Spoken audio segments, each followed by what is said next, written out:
Welcome to our channel. Today we how to back up your Google Ads campaigns using bulk actions, complete guide step by step clearly. To back up your Google Ads campaigns using bulk actions, start by logging into your Google Ads account. Once you're logged in, navigate to the campaign or campaigns you want to back up. In the left-hand panel, select the specific campaign you intend to export. Then, locate the Edit button at the top of the page. From the drop-down menu, choose Download. A new window will pop up prompting you to select the format for the download. Select either CSV or Excel according to your preference. Next, click on the Download button to save the file to your computer. After the download is complete, open the file to ensure all data has been exported correctly.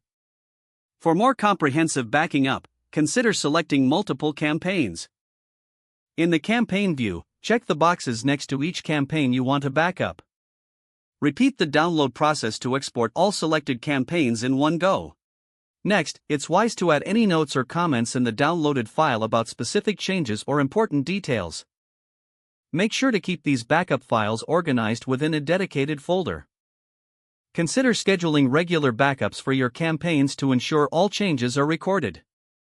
Finally, remember to periodically review your backup files for any necessary updates or adjustments.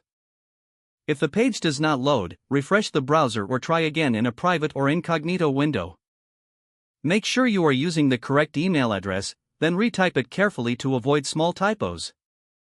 If your password is not accepted, use the reset option and create a new strong password you can remember. Check your spam folder for verification or security emails, then complete any requested confirmation steps. Enable two-factor authentication if available to improve account security and reduce unauthorized access. After signing in, review your profile details so your contact information and settings are accurate and current. If you see an error message, note it down and try again after restarting your device and internet connection. Log out when you finish, especially on shared devices, to keep your account and payment information secure. If the page does not load, refresh the browser or try again in a private or incognito window. Make sure you are using the correct email address, then retype it carefully to avoid small typos. If your password is not accepted, use the reset option and create a new strong password you can remember. Check your spam folder for verification or security emails, then complete any requested confirmation steps. Enable two-factor authentication if available to improve account security and reduce unauthorized access risk. Don't forget to like this video and subscribe to our channel for more step-by-step tech guides.